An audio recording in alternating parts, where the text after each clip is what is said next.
Hey guys, come and join me in the old Frog and Toad for a pipe chat. A Tuesday evening pipe chat.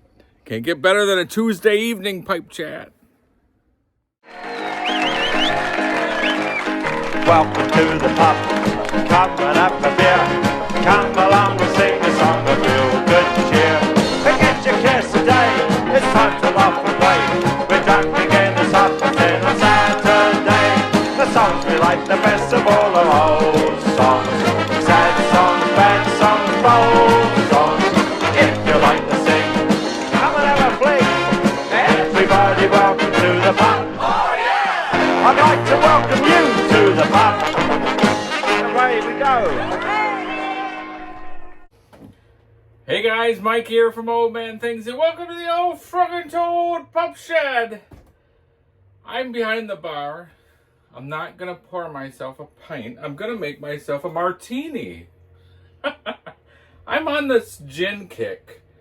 So I thought I'd show you how I do my martinis. And I'm going to actually do something different tonight. So first thing you need is a cold glass, martini glass. And I take this right out of the bloody freezer, mate. And then I've got my gin, and this one is Castle and Key Rise. It's a seasonal gin. So, before I do that, I'm going to do my dry vermouth. And I just was watching something earlier today, and they said that because dry vermouth is low in alcohol, it's like a beer. And it's really, the life of it's only good for about a month or so, which I've had my dry vermouth for about 6-7 years. So I got myself a new vermouth. Gallo, I don't know how the heck you say it. So you take a little wee drop of that and you pour it into your, I like a dry martini. You pour it into your glass and you just swirl it around. And I have been dumping it out, but recently, since it's just like it's like a quarter of a cap, I just leave it in there now. And then I have a mixing cup full of ice. And I'm going to pour myself 2 ounces of my Castle Key. It has a cork. Isn't that neat? And it's a bloody heavy cork too. Holy cow. 47% alcohol. I like that.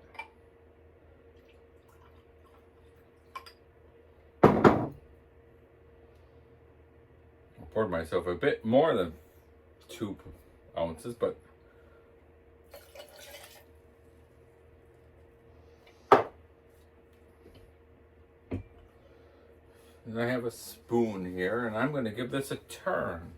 I'm going to stir it. And the reason I don't shake it like old Bond, James Bond, it's because it breaks up too much ice and you want that silky feel from the gin. And a traditional classic martini is a gin martini. And I don't like vodka, so the only time I like vodka is in a Bloody Mary. So you stir that for about 30 seconds or so until it's so bloody cold you can hardly touch it.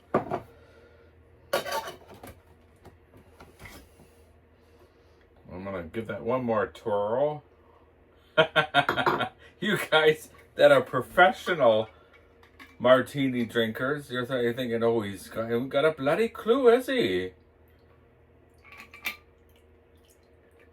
Well, this was... I couldn't have gotten it bloody closer. And this is my something I haven't done. Usually I do a zest of nectarine or lime or lemon, and then you squeeze the oils in. But I fancied bloody olives. And they say you're supposed to do an odd number, so either 1 or 3. So I've got 3. That'll probably push it over the top. Let me have a little sip.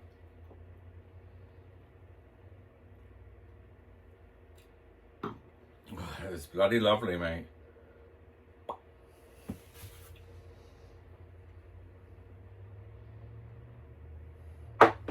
And I'll meet you in the old snug. Hey guys, I'm in the snug. I just lit my pipe. I've got my James Upshaw straight billiard. I don't smoke this as often as I bloody well should. Let me show you my martini.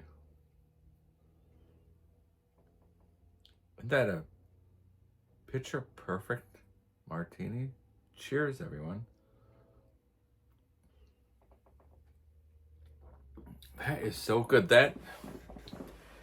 Now, I don't know if it's, so the gin is new and the vermouth is new, so it could be one or the other.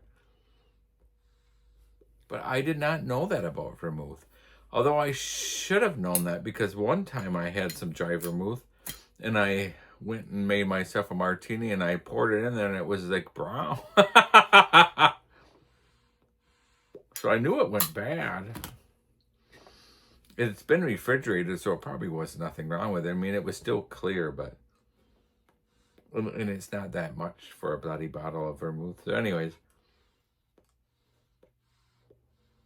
But it was called Castle and Key Rise. It's a seasonal one. And I've been on a kick of gin and tonics and gin martinis lately. And I don't know why, but I'm enjoying it. If you guys are single malt nuts like me, you guys probably know of Ralphie and the Isle of Wight. And I believe it's the Isle of Wight. And Wight, it sounds wrong now. Anyhow, he's a big one for saying, you know, like the blenders and the ones who are working with single malts all day long, what they do to get away from the scotch is usually gin. And he himself likes his gin. So anyhow, I've always been a gin fan.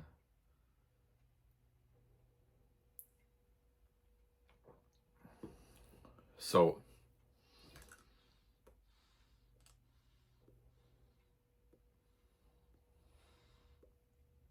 I've been having for cocktail hour, so after I get done with work, a dry martini, and a wee bit left of a bottle of, it's called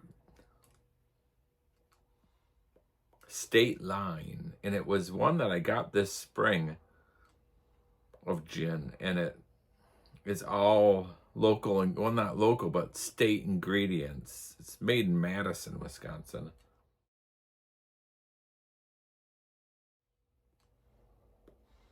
And I enjoyed it for gin and tonics, but so I poured myself 2 ounces for my martini tonight after work, my cocktail hour. Oh, it was bloody terrible. I don't know if it was because there was so little, there's hardly anything left in the bottle. But it was terrible. I also enjoy a drink of water when I drink my...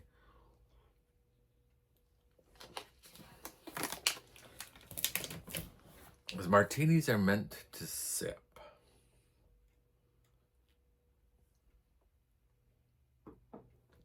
I encourage anyone who at one time thought they didn't like martinis, or at one time they thought they didn't like gin and tonics or whatever, as you get older, your tastes change, and to try it.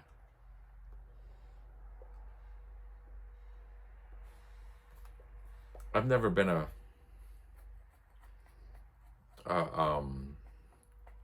what do you call it? A vodka fan. I've never cared for vodka.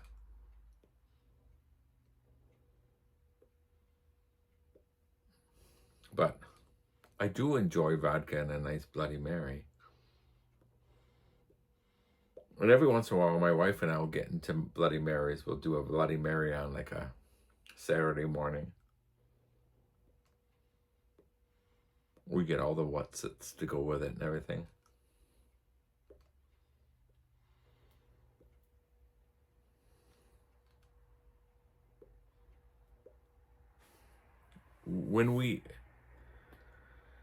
Before we moved to Oklahoma, we lived in central Wisconsin, and we had a seasonal campsite here in Door County. And when we moved to Oklahoma, we missed this seasonal campsite, like a death in the family. And it's hard to explain, but we did. And there was a guy down the road, and his name was Chet. And he was this older guy. He was kind of retired.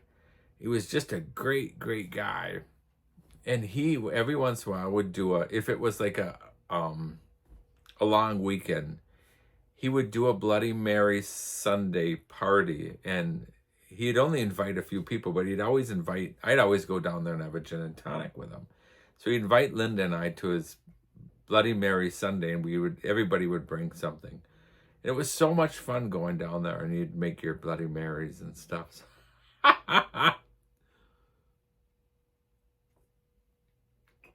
I remember on the 4th of July one weekend, we'd go there every weekend. That's why we wanted to move here. But because after COVID, the world went bloody crazy. Anyhow, on 4th of July, it was the 4th of July weekend, and we had I had like a screened in like little gazebo like area by the camper in our campsite. It was great. We had great neighbors in our seasonal campsite. It was great. I loved it there. Fond memories. And it's when we had our English bulldog Boomer. Everyone loved Boomer. We had a Westies too, Scrumpy. Well, everybody loved Boomer. I don't have any pictures of him, or I'd put him on there. I do, but nothing on my phone or anything. But anyhow, I sat in that gazebo while the neighbors were all doing off fireworks. And the kids were just small. And I had a fridge out there and everything. It was a nice setup out there. And I had maybe 4 or 5 gin and tonics.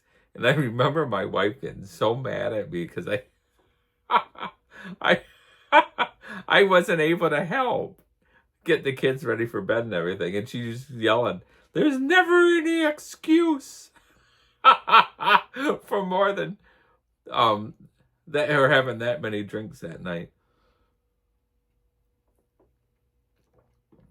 Of course, I was happy and laid back. See, I always was. It was like I'm like my grandpa. I was always, and I don't get drunk very often, but I was always a happy drunk. That's like my grandpa. He loved his scotch. And my grandma was of course, she was a Cockney, a Londoner, and so she was big on parties. So they would always throw parties.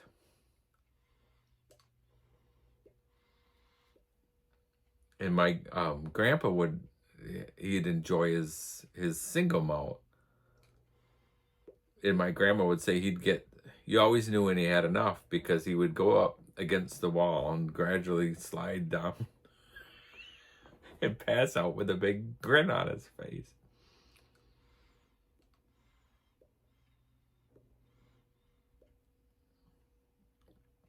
I'm a lot like my grandma.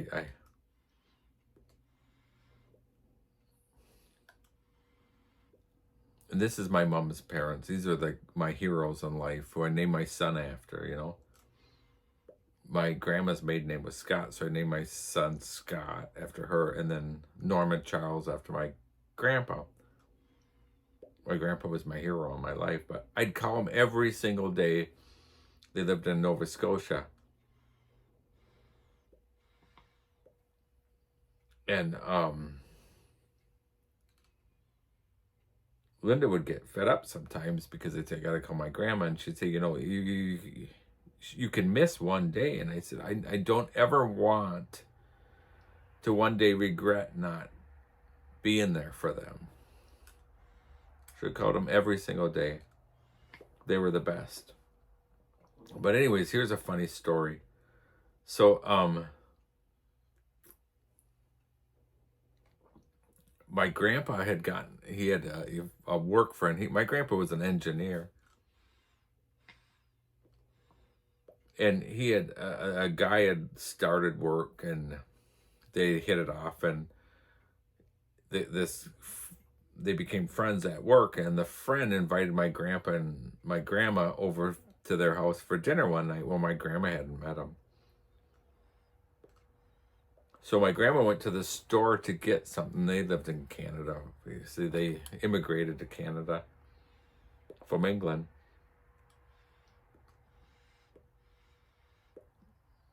And my grandma went to the store to get, like, to make some like a vegetable or a fruit dish or something like that. And there was a woman standing there, and she was touching all the fruit that my grandma wanted to buy. My grandma had a fit. She was an old Cockney, you know. And finally she told the woman off, and she said, you know, you're touching every bloody bit of fruit. And she said, I might want to buy some of that fruit. You've touched all of it. And she told the lady off. Well, when they went to the house that night, when the other couple greeted them, the woman, the wife of the friend, was the woman my grandma told off. I have another story. It made me think of this one. Remember in the 90s with the Beanie Babies? I'll put a picture of Beanie Baby here.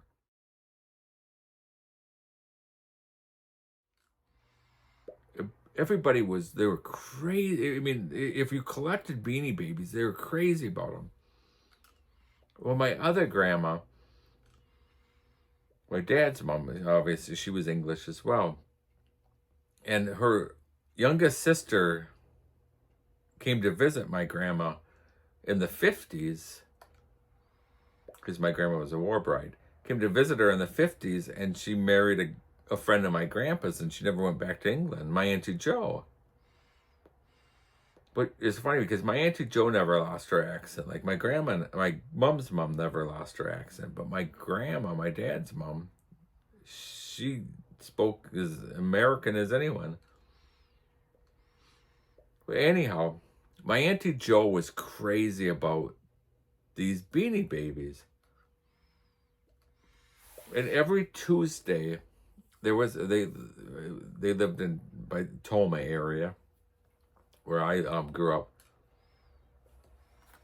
And there was a shop called Bernstead's. And every Tuesday they would have this big barrel, like a big whiskey barrel. And they would get their new shipment in, and as they would open up the store, they'd take their new shipment and pour it into this barrel, and all these women would go running in. And one Tuesday, my Auntie Jo went, and I love my Auntie Jo. I'll put a picture of my Auntie Jo here next to my dad.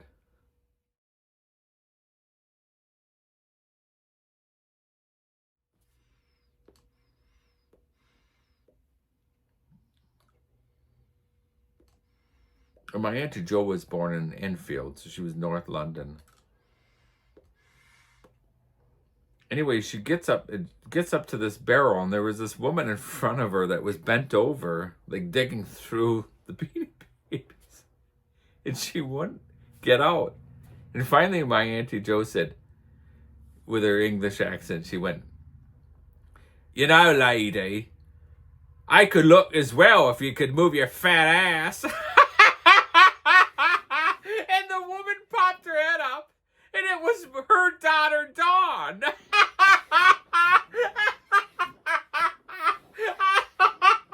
I just think that's the funniest thing. Of course, they all laughed about it. My Auntie Jo was the best. She loved to drink and she loved to smoke.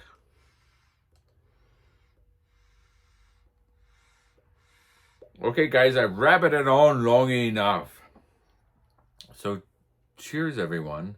And if you haven't tried a martini or a gin and tonic, I encourage you guys. And do the classic martini, the traditional, a gin. So, guys, thanks for watching. And cheerio, my dear friends. It's time. Who's gonna run? Gentlemen, I don't know who's gonna run. Hello, Ducky, will you? Have you got a car, love? I know this is the I last. don't know what your name is, but you've got to drive mother home. It's a shame, isn't it? A shame. It's a shame when you're gonna go home. Good night, everybody. Good night. See ya. Thank you very much. See ya.